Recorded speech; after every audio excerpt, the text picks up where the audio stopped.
estamos nós de novo com mais um programa, A Minha Caminhada com Deus. E às vezes olhamos para uma pessoa e pensamos que já sabemos como é que esta pessoa é. Olhamos e já sabemos tudo. Pensamos praticamente que ele já nasceu assim, foi sempre assim. Mas entretanto vamos agora hoje falar com a pastora Inês e descobrir como que ela é, o que é que aconteceu, as decisões que ela teve de tomar. Porque são as decisões da nossa vida que fazem como que nós somos esta pessoa que nós somos hoje em dia. Então, como é que está? Tudo bem? Obrigada, Bispa, estou bem, graças a Deus. Então, vamos começar do início. Você nasceu onde? Como que era a sua juventude, a família, como é que era? Eu nasci na Beira, em Moçambique. Na Beira? Okay. Exatamente.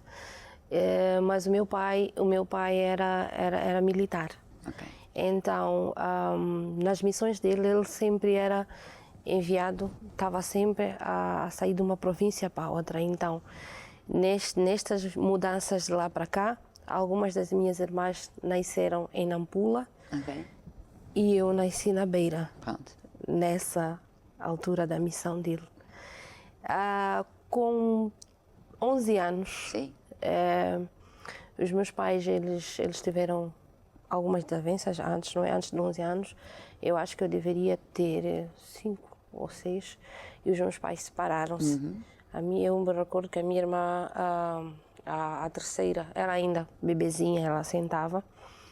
E com 11 anos nós fomos viver com a minha avó, okay, que era a mãe do meu pai, neste caso. Okay. E isso foi em Malawi. Ok, Malawi, ok. Exato. Sim. Então nós ficamos em Malawi durante 5 anos. Malawi fala inglês, francês? Inglês. Inglês, ok. Fala inglês. E estudamos em Malawi durante 5 anos. Então você fala inglês? Sim. Ok. E falo inglês e falo a língua nativa. Ok. E foi um desafio porque nós chegamos a Malawi, não sabíamos falar inglês. Sim. Não sabíamos falar a língua nativa. E fomos colocadas as duas, eu e a minha irmã mais velha, logo no colégio. Ok. Foi muito difícil. Sim, imagino. Foi muito difícil porque nós não conseguíamos nos comunicar. Sim. E era mesmo muito complicado. E depois foi uma altura em que Moçambique acabava de sair da guerra. Uhum. E sofremos muito bullying, okay, na escola, porque eles diziam que nós estávamos em Malawi porque estávamos a fugir da guerra. Ok. Que não era, sim, exatamente isso. Apenas nós fomos lá porque pelas circunstâncias da vida, e acabamos parando lá para estudar. Sim. E pronto, eu e a minha irmã ficamos lá durante 5 anos. Uhum. E depois nós regressamos a Moçambique e demos continuidade aos nossos estudos. Ok. Entretanto, vocês vinham de um lar que era crente, não era crente? Como é que era isso? Não, Bispa.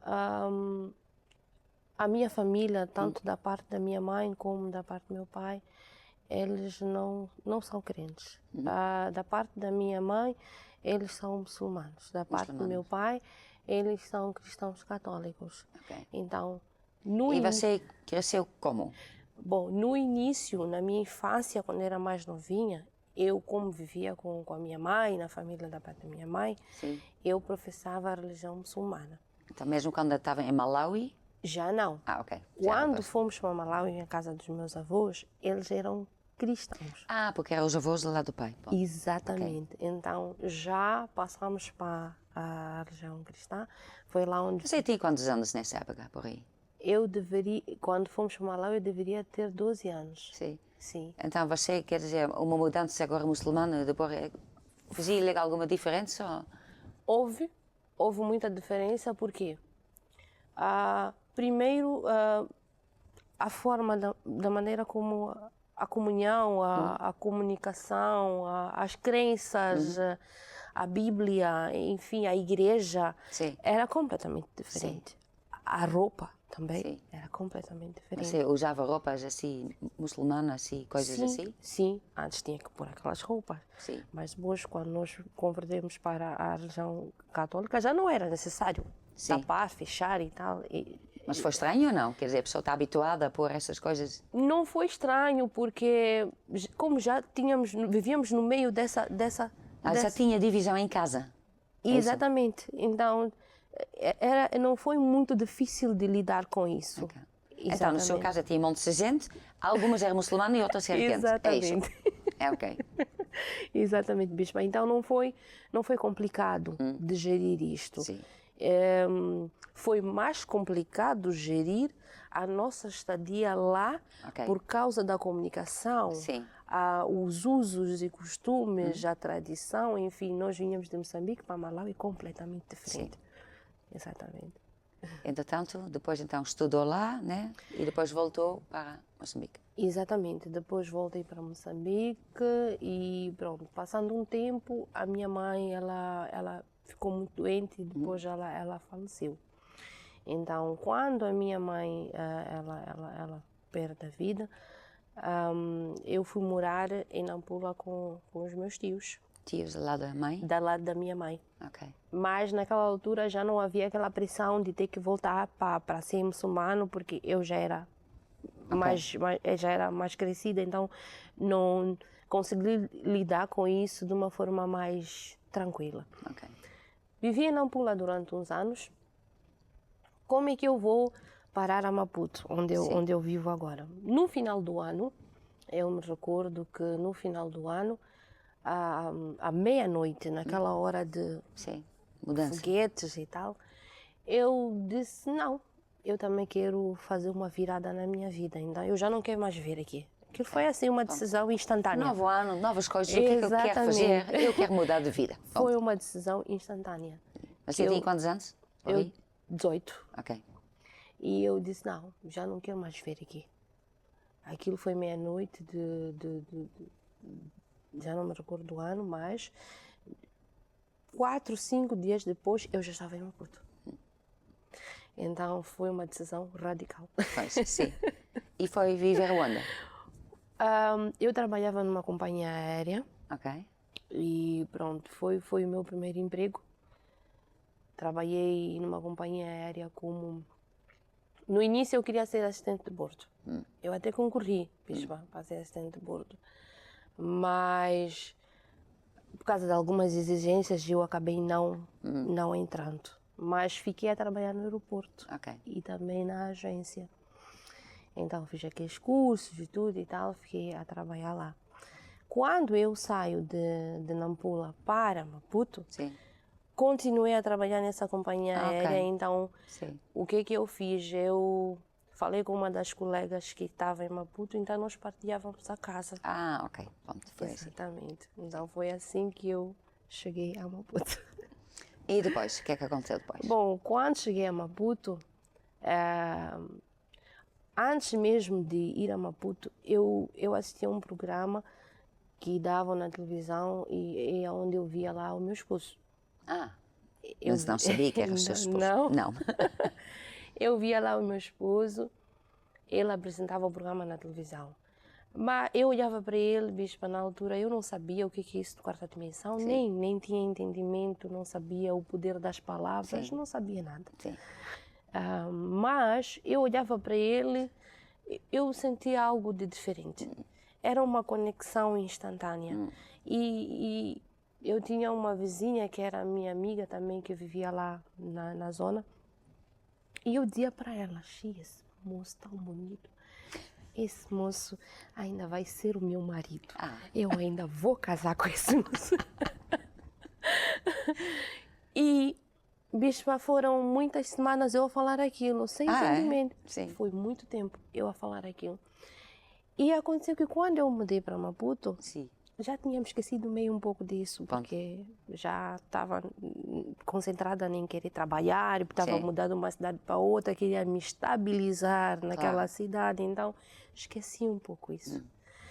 E uma vez saí com a minha prima, o namorado dela veio, me recordo que o namorado veio levar-nos e estava muito calor em Maputo, ele disse, querem tomar sorvete? Eu disse, sim, e saímos para tomar um gelado. No meio do caminho, próximo, no centro mesmo da cidade, estamos assim a passar, bispa. Eu quando viro assim, eu vejo ele parado na estrada. Eu disse, nem mais, agora é a oportunidade. Você não era nada envergonhada, né? Não. Não. Então, naquela hora, Sim. toda aquela vontade de querer conhecer voltou. Ok. Porque eu tinha meio que esquecido aquele assunto, Sim. porque eu estava focada em querer me estabilizar, trabalhar e fazer a minha vida. Eu dei um sinal ao jovem, eu disse, pensa para parar. E ele parou. Para, tem que fazer qualquer coisa. Exatamente, ele parou, mas ninguém entendeu porque que eu pedi para o carro parar. Estava no carro? Sim. Estava no carro, Estava ok. no carro. Então eu abri a porta do carro, desci, fui lá. E ele estava com um amigo e eu me apresentei. Só Olá, assim. sou Eunice, muito prazer, quero lhe conhecer. Assim. É muito direto. E nós, lá trocámos beijinhos, cumprimentei lá o amigo e trocámos número de telefone. É? Nem Ele ele não sabe. achou estranha nem nada, ele achou... Não, na hora ele ficou meio que admirado, mas quem é essa mulher que de Sim. repente vem aqui cumprimentar e pedir para conhecer e tal. E trocámos número de telefone. É engraçado, bispo, naquele dia ele não trazia telefone. Então, quem gravou o meu número foi o amigo. Então, levou uns dias para a gente começar a comunicar via SMS. Então, passando uma semana, 2, começamos a comunicar via mensagem. Você falou, assim, eu já te vi na televisão e eu já disse ao meu vizinho que eu vou casar contigo? Não disse isso. Acho que ele ia assustar. Pois isso que eu estava a pensar, é. Não disse isso, mas pronto. Começamos com uma boa amizade, não é?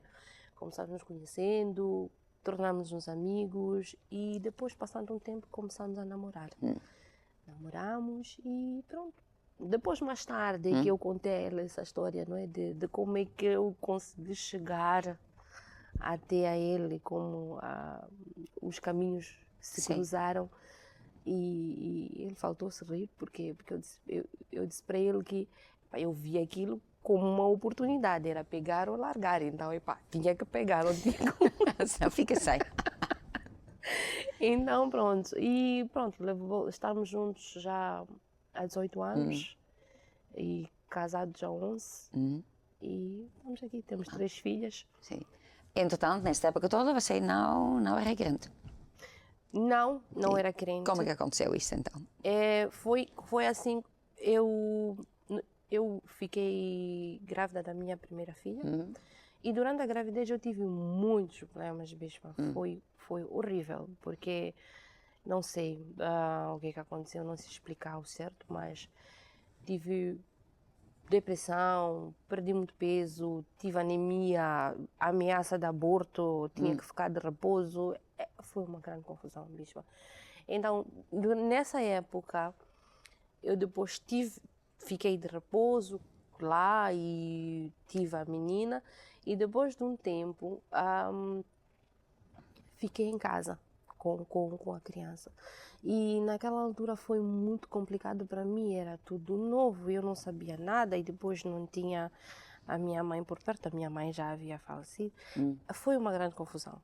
E naquela altura eu fiquei muito deprimida, apanhei uma depressão. Sim. Como mesmo fiquei... Você não foi para os caminhos de bruxaria ou coisas assim? Ou...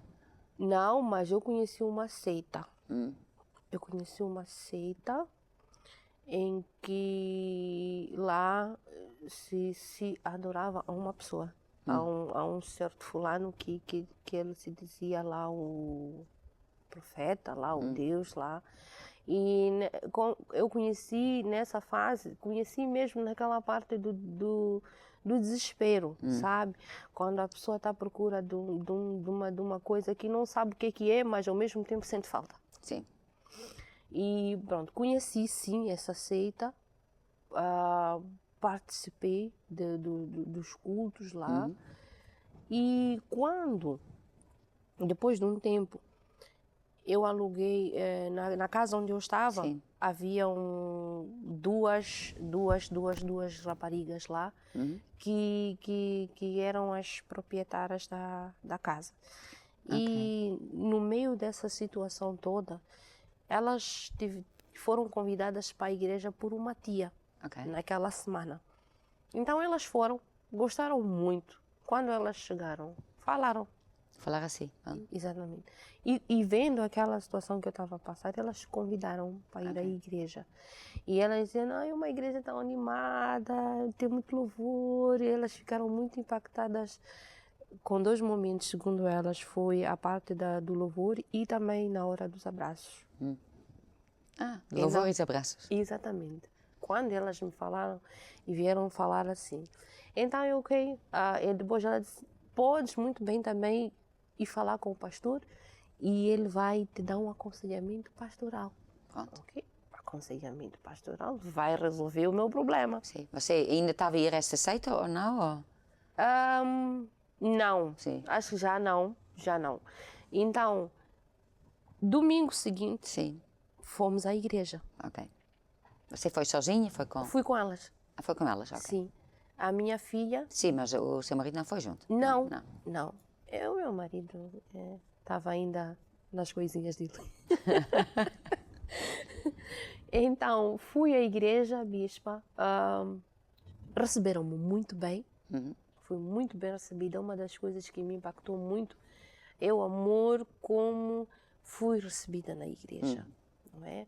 Eu cheguei lá completamente destruída e saí de lá uma nova pessoa. E quando cheguei à igreja, fui bem recebida, assisti o culto, entreguei a minha vida. Então, a importância, né, quer dizer que a pessoa que recebe as pessoas, né, porque é a primeira... É muito importante, bispa, porque quando a pessoa chega carregada de muitas preocupações, muitas tristezas, muitas mágoas, muitas lutas. Então, aquele primeiro amor que recebe logo na entrada da igreja faz toda a diferença. Então, eu fui muito bem recebida, assisti à reunião, entreguei a minha vida a Jesus. E no final, como a moça já tinha dito que eu poderia falar com o pastor, eu fui lá com o pastor. O pastor recebeu-me e disse assim, vai até a sala da palavra e vai buscar o livro Origem dos Problemas. É isso que você estava à espera, que ele dizia? Não, eu fiquei muito chateada. Chateada? Fiquei Por quê? porque quando disseram consulta pastoral, eu pensei assim, o pastor vai me receber, vai me pôr sentada, vai me levar numa sala, vai conversar comigo, vai orar por mim e tal. Pronto, tem já tinha tudo imaginado, né? Exatamente. E não foi assim que aconteceu, por isso que eu saí de lá chateada. Pronto. Mas... Porque foi lá ter com ele e ele disse só... Vai buscar o livro. Vai buscar o livro. Exatamente. Ainda eu pensei, o pastor está-me a despachar. Pois, então... Isso agora é consulta pastoral? Exatamente. Então eu fui à sala da palavra. Comprou no mesmo? Arranjou o livro no mesmo? Não, por acaso não comprei. Eu cheguei lá e deram o manual. Okay. E peguei no manual e fui para casa. Cheguei em casa, a minha filha era bebê, dei banho, o leitinho e tal, pus ela para dormir. E eu me recordo que sentei assim, mesmo ao lado da cama, no chão, no tapete, assim, aquele tapetezinho do chão da cama, e eu comecei a ler o livro. Bispa, eu não parei de ler aquele livro até terminar. Eu li aquele livro, eu tive um encontro com Deus com aquele livro. E eu me recordo que eu fiquei mesmo tão impactada, mas tão impactada, que eu tinha aqueles livros, as Marias e outros manuais, livros que tinha horóscopos. Você gostava muito disso? Sim, estava na moda. Estava na moda. Todo mundo via, então aquilo era assim, antes de sair de casa, a pessoa tinha que ir lá ver, que hoje o dia é assim e tal. Então, hoje vou ter um encontro, hoje isso vai acontecer, hoje vai ser um dia bom, hoje vai ser um dia muito mau, tem muito cuidado. Mal, tem cuidado, exatamente. Então, muita gente vivia assim, mesmo, muita gente vivia assim. Quer dizer, você não apenas lia, mas você, pronto, e acreditava naquilo. E tinha também um livro que era dos horóscopos, mas ia até o ano 2050, Ah, ok. uma coisa grandona. Sim. Bem grande. Já estava tudo previsto. Exatamente. Então eu estava ali, quando eu li o manual de origem dos problemas, eu fui aprender que aquilo era abominação aos olhos de Deus e que eu não devia fazer aquelas coisas e que pode ser que eu estava a passar por aquelas dificuldades mesmo por causa dessas práticas. O que eu fiz, Bispa? Eu peguei naquilo tudo e eu destruí. Destruiu. Como? Rasguei, Rasgou, queimei tudo. Peguei lá. Quer dizer, sozinha em casa, depois de vir da Sozinha, igreja, depois de ter lido o livro. Exatamente. Então fui me livrar de tudo aquilo que eu via, as estátuas e não sei o quê. Eu peguei em tudo aquilo, eu destruí tudo. Destruí e uma das coisas que eu gosto muito nos manuais do nosso apóstolo é que sempre, em todos os manuais, lá no fim tem a oração da salvação e o apóstolo explica como é que é, o que é, o que fazer. E lá no fim também já fui ver o que eu tinha que fazer para continuar a conhecer esse Deus maravilhoso. E foi assim que começou também esta nova fase da minha vida. Não foi fácil, foi complicado, foi difícil, porque é muito mais fácil, Bispa, quando a gente nasce numa família de crente. Ou ainda quando a gente é pequeno. Porque você, na verdade, converteu-se com qual idade? Eu já tinha a minha filha mais velha, acho que era 22, por aí. Sim. Sim, acho que era 22. Então, vindo de uma família com crenças diferentes, Sim. crescido num lar praticamente fracassado, Sim.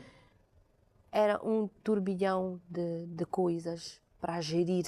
Sim. E não foi fácil. Foi mesmo complicado, porque a minha mãe, ela perdeu a vida quando eu tinha 16, ia fazer 17 anos. E foi uma das coisas também que mexeu comigo, porque na altura, quando a minha mãe ficou doente, quem tomava conta da minha mãe... Entretanto, já tinha voltado de Malawi. de Malawi e já estava em Moçambique outra vez? Sim. Quando a minha mãe adoece, quem tomava conta dela no hospital era eu. Ok. Então, eu era nova, não tinha experiência. Sim. Pronto, ficava ali a tomar conta dela e assistia aqueles cenários todos. Sim.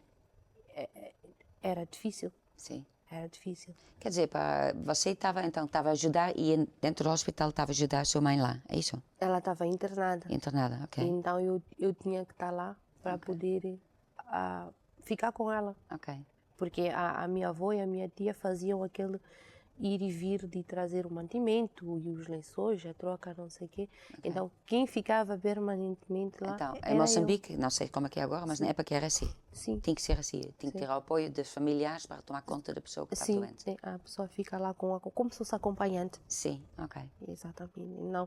Quando a minha mãe perde a vida, eu estava lá e eu presenciei tudo. Sim. Então, foi como se fosse um trauma que eu tive que carregar aquilo durante muito tempo. E hoje eu falo sobre esses assuntos, Bispa, de uma forma muito tranquila, porque eu vejo que realmente Deus, Ele sarou as minhas feridas. Sim. Então, na altura era complicado, era difícil de falar sobre isso, porque eu tinha presenciado coisas muito difíceis dentro do hospital. E quando a gente ainda vai ao hospital, Bispa, é quando a gente dá graças a Deus pela saúde que Deus nos deu. É verdade. Foi assim. Às vezes é uma coisa que a pessoa não dá muito valor, né? Quando está bem? Não.